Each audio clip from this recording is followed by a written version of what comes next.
கர்த்தருக்கு ஸ்தோத்திரம். ரோமர் 12:13 சொல்லுகிறது, பரிசுத்தவான்களுடைய குறைவில் அவர்களுக்கு உதவி செய்யுங்கள், அந்நியரை உபசரிக்க நாடுங்கள் என்று சொல்லி எலிசா தீர்க்கதரிசி சூனேம் என்றதான ஊருக்கு போன பொழுது அங்கே கனம் பொருந்தினதான ஒரு ஸ்திரீ தன் வீட்டிலே வந்து போஜனம் பண்ணும்படி வருந்தி கேட்டுக்கொள்கிறாள். அது நிமித்தம் போகும்பொழுது வரும்பொழுதெல்லாம் தன் உதவியாளர் கேயாசியோடு அந்த சூனேமியாருடைய வீட்டிலே தங்கி இளைப்பாரி அவர் கடந்து போகிறார். தன்னுடைய கணவரை பார்த்து சூனேமியால் சொல்லுகிறாள், நம்மிடத்திலே வந்து போகிறதான இந்த ஊழியக்காரர் பரிசுத்தவான் என்று காண்கிறேன்.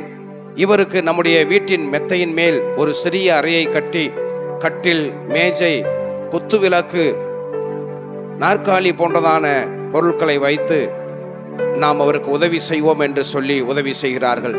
அப்படி அவருடைய வீட்டிலே தங்கி இருக்கும் பொழுது தன்னுடைய உதவியாளர் கேயாசியை பார்த்து, நாம் இந்த மனுஷிக்கு என்ன செய்ய என்று கேட்ட பொழுது இவர்களுக்கு பிள்ளை என்ற வார்த்தையை சொல்லுகிறார்.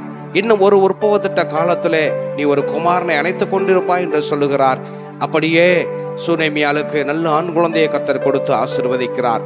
ஆம் பிரியமானவர்களே, நீங்களும் நானும் ஊழியக்காரர்களுடைய பரிசுத்தமானுடைய குறைவிலே உதவி செய்யும் பொழுது தேவன் தம்முடைய மகிமையிலே நம்முடைய குறைவை நிறைவாக்குவார். God bless you.